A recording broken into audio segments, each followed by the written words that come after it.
नाज़रीन, मेरे साथ मौजूद हैं राबिया बीबी, जो कि पाकिस्तान की पहली फूड पांडा की खातून राइडर हैं। मैं आया तो था इनसे बात करने के लिए कि इनका ये एक्सपीरियंस कैसा रहा है, लेकिन यहाँ आकर मैंने जो कहानी सुनी है तो वो बिल्कुल मुख्तलिफ कहानी है। राबिया बीबी खुद अपने बच्चों को पाल रही हैं, अपने घर के किराए दे रही हैं और बेतहाशा जुल्म को सह रही हैं। इनसे बात करते हैं। राबिया बीबी, मुझे ये बताएं कि कितना अरसा हो गया है फूड पांडा पर काम करते हुए?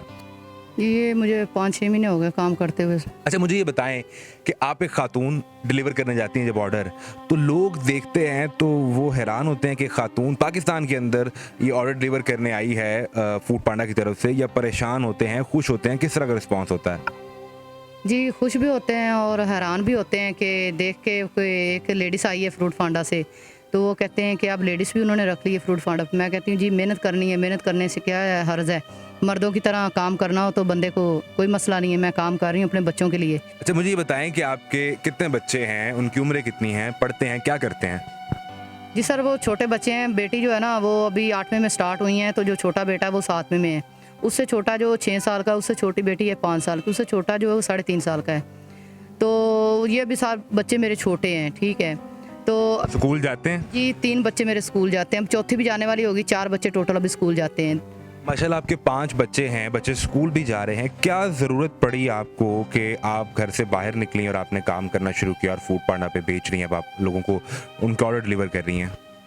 जी ज़रूरत पड़ी है, क्योंकि जो है ना घर के हालात कुछ ऐसे हैं कि मकान का किराया जो है, बिजली गैस का बिल है, बच्चों के पढ़ाई का अखराजात, खर्चा वगैरह है, ये सब चीज़ें तो अभी जो है ना मियाँ मेरा तो नहीं दे रहा। वो कहता है कि जाओ, जो भी होता है वो करना है कर लो, आप थाने जाओ, कचहरियाँ जाओ, जो भी है, मेरे से आप खर्चा नहीं ले सकती, आप कुछ भी नहीं कर सकती। तो मैं तो एक गरीब औरत हूँ, मेरे पास इतनी तो आमदनी है नहीं कि मैं अदालतों कचहरियों को चक्करों में पड़ूँ या जाऊँ। मैं सोचती हूँ कि आपका मियाँ करता क्या है? मियाँ मेरा पहले DHA में मुलाजिम था। अब जो है ना वो उसने उधर से रिटायर हुआ है, 2 साल हो गए हैं। तो अभी जो है ना वो 2 रश्के बनाए हुए उसने, तो वो रश्का चलाता है, एक किराए पे दिया हुआ और एक उसने वो खुद चलाते हैं। तो जब आपको खर्च नहीं देते? जी वो कहते हैं मेरे पास तो है ही नहीं है, इधर गली में खड़ा कर देते हैं जी, ये खराबी होगी, इसमें ये मसला हो गया, इसमें ये मसला हो गया है। तो जब भी पूछें तो कहते हैं नहीं है। एक दिन मैं काम पे गई हुई थी, तो वापसी जब मैं आई हूँ तो मेरे घर पे मेरा भाई था, उसने मुझे बताया इधर एक लेडीज़ आई हैं। तो वो अंदर आकर डायरेक्टली बैठ गई हैं। वो जब ये आए हैं बाइट से रश्का चला कर, तो वो इसको कह रही हैं कि मुझे मकान का किराया दो। तो वो कह रहे हैं कि मेरे पास पैसे नहीं है। वो कह रही है कि मुझे मकान का किराया दो, आपने मकान लेके दिया है, अब वो लोग मुझसे किराया मांग रहे हैं, वो किराएदार माला मकान। वो खातून कौन थी? ये खातून उसने बाई रखी हुई है, जो भी है उसने शादी की है या उसका चक्कर चल रहा है, ये इस चीज़ का मुझे नहीं पता। आपका शौहर किसी और खातून में इंटरेस्टेड है, यानी इसके ताल्लुकात हैं, उसके साथ निकाह किया हुआ है या बगैर निकाह के रखा हुआ है? जी इंटरेस्टेड है वो बाहर औरतों में, ठीक है। जिसको देख लेता है, मेकअप वाली औरत है, खूबसूरत है, उसकी तरफ माइल हो जाता है, उसके पीछे लग जाता है, उसको जो है ना खाने पिलाने की चीज़ें देता है, उनको चीज़ें वगैरह लेके देता है। घर का उसको कोई ख्याल नहीं है। आप उनकी बीवी हैं, आपके बच्चे हैं, घर पे नहीं आते? घर पे आते रहे हैं, ठीक है। जब मैं कहती थी कि मुझे खर्चा चाहिए बच्चों के लिए, जो उनकी फीसें दें, मैं क्या करूं, मेरे लिए ना बढ़ाओ, चाहे वो तुम उनको छुड़ा दो। मैं कहती हूँ अगर मैं सरकारी स्कूल में भी डालूं तो तुम कौन सा उनको छोड़ने के लिए चले जाते हो? अगर मुझे इतना सहारा मिले कि चलो तुम उनको सरकारी में छोड़ के आ जाओ, तुम सरकारी में भी नहीं बढ़ाते। अब मैंने अपने बच्चों का मुश्किल तो नहीं ख़राब करना, तुमने तो अब हमारी ज़िंदगी ख़राब कर ही दी है, तो मैं अपने बच्चों की तो ज़िंदगी आपकी वजह से नहीं ख़राब कर सकती। पहले भी उन्होंने 2 शादियाँ की हुई हैं, उनमें से भी उनके बच्चे हैं, उनको भी उन्होंने तलाक दे के छोड़ रखा है। बच्चे उसने औरतों को दे दिए हैं, बच्चे औरतों ने पाल पोष के बड़े किए हैं। अब जो है ना मेरे साथ उसको पता है कि इसके पास जो है निकाहनामा भी है, ID कार्ड भी है बना हुआ है, बच्चों के बेफार्म भी बने हुए, सारा कुछ इसके पास सबूत है। तो ये कानून पे ना कहीं चली जाए, 5 बच्चे हैं तो मुझे कहीं खर्चा ना देना पड़ जाए, इस वजह से मुझे डराता है, धमकाता है। कभी मैं कहीं भी जाती हूँ बाई रास्ते में, उधर जाके मैं काम कर रही होती हूँ, मेरे पीछे चला जाता है। बेशक मैं ये बात झूठ से नहीं कह रही हूँ, मैं इसका सबूत भी दे सकती हूँ। मेरे पास वीडियो होती है, बाकायदा कैमरे लगे होते हैं, जहाँ मैं जाती हूँ पीछे जाएगा, उधर जाके मुझे गालियाँ गलोच करेगा, मुझे ऊपर हाथ उठाएगा। उधर पे जो आदमी खड़े होते हैं, वो जो मेरे सार होते हैं, वो कहते हैं कि आप ये इधर क्या तमाशा लगा रहे हैं, क्यों गालियाँ निकाल रहे हैं, क्यों आके झगड़ा कर रही है, आपकी बीवी है। आप मुझे ये बताएं कि आपके शौहर का नाम क्या है? जी मेरे शौहर का नाम मोहम्मद इस्माइल है। इस्माइल ने आपसे पहली शादी की, दूसरी या तीसरी? जी मेरे से उन्होंने 2 बीवियाँ उसकी पहले हैं, उसको भी उन्होंने, पहली को तो तलाक नहीं दी, दूसरी उसने की है, उसको तलाक दी, तलाकनामा भी मेरे पास है। मेरे से उन्होंने तीसरी शादी की है। मेरी तो जो पहली 2 बीवियां हैं उन्हें खर्च देते हैं? पहली 2 बीवियां हैं, पहली तो बेचारी ने अपना मेहनत मजदूरी करके अपने बच्चे पाल पोष के बड़े किए हैं। जो दूसरी है उसको देता रहा खर्चा, उसको तलाक भी दी है फिर भी उसको खर्चा देता रहा है, उसको जो है ना अभी भी दे रहा है, उसको भी खर्चा दे रहा है, और बाहर भी जो औरतों के साथ चक्कर चला रहा है उनको भी दे रहा है। तो सिर्फ हमारे लिए नहीं है। क्या मसला है जब वो दूसरी बीवी को भी खर्च दे रहा है, अगर उसकी बाहर कोई और निकाह भी है उसका या जो भी मामला है वहाँ पे भी पैसे लगा रहा है, आप जो उसकी बीवी हैं आप उसके निकाह में हैं अभी? जी मुझे तलाक तो उसने दी है, 1-2 दफ़ा कह दिया तलाक। जो उसने क्या कहते हैं कि कभी माँ बहन भी कहता है, हमसाए कहते हैं कि हम गुनहगार होते हैं जब ये बंदा घर पे आता है। बाजी आप इसको मना नहीं करती हैं कि ये बंदा जब घर पे आता है आपके इधर होते हैं ये अंदर आ जाता है। मैं कहती हूँ भाई मैं इसलिए इसको नहीं रोकती कि आप रोज़ रोज़ लड़ाई झगड़ा आप लोग देखते हैं, आप माला मकान को बुला लेते हैं और आप कहते हैं कि इनसे मकान खाली कराएं। इनका तो आए दिन का यही चक्कर है, यही रोला है। ठीक है, ये आए दिन आपस में झगड़ते होते हैं, आए दिन झगड़े होते हैं इनके। तो आपको वो मुंह जुबानी तलाक भी दे चुका है लेकिन उसके बाद भी वो घर आता है, तो जिस बीवी को पहले तलाक दी थी उसको खर्च दे रहा है, जिसको बाहर रखा है उसको भी पैसे देता है। आप जो उसके बच्चों की माँ है तो आपको पैसे क्यों नहीं देता, या आपके साथ उसका अच्छा ताल्लुक क्यों नहीं है? मुझे इसलिए नहीं देता क्योंकि मैं बाहर काम करने जाती हूँ ना, वो कहता है ये खुद ही अपने बच्चे पाल पोष के बड़े करे, खुद ही ये कमाए और खुद ही अपने बच्चों को खिलाए।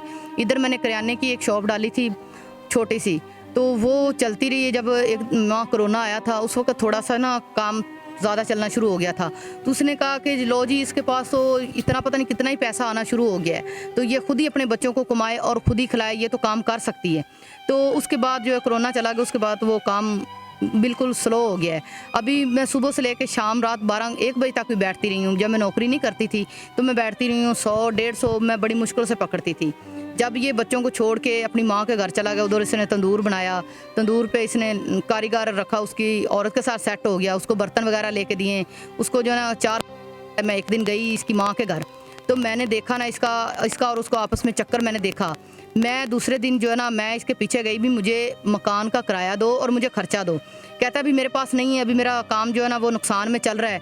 मैंने कहा अभी जो मैंने चक्कर देखा है, तो मैंने इसके साथ वो उधर लड़ाई झगड़ा किया और पुलिस को भी बुलाया। पुलिस ने भी कोई बात नहीं सुनी, पुलिस भी आई और उसने कहा जी सुलह सवाई से आप रहें। फिर उसके बाद मेरी अम्मी ने कहा कि आप इस तरह करो, बच्चे ले जाओ और उसके पास जाके बैठो, उसको कहो जहाँ आप रहेंगे, जहाँ आप रोटी खाएंगे मेरे बच्चे भी वहीं खाएंगे। मैं चली गई। तो उसके बाद जो 1 महीना उधर जो है ना गुजारा है उसने बड़ी मुश्किल से। उसकी माँ भी कहती थी ये हमारा मोहल्ला है, आप इसको इधर से ले जाएं, इधर नहीं रखें, ठीक है। ये बच्चों की हालात देखें, ना कपड़े हैं ठीक तरीके से, ना कोई खाना है, ना आपके घर पे कुछ सामान है, इधर हमारी क्या इज्जत है। फाइल का क्या मामला है? 36 लाख रुपए की फाइल, 21 लाख रुपए किसके पैसे थे, कहाँ से आए और कहाँ गए? ये DH में काम करते थे, इन्होंने 9.5 साल सर्विस की है।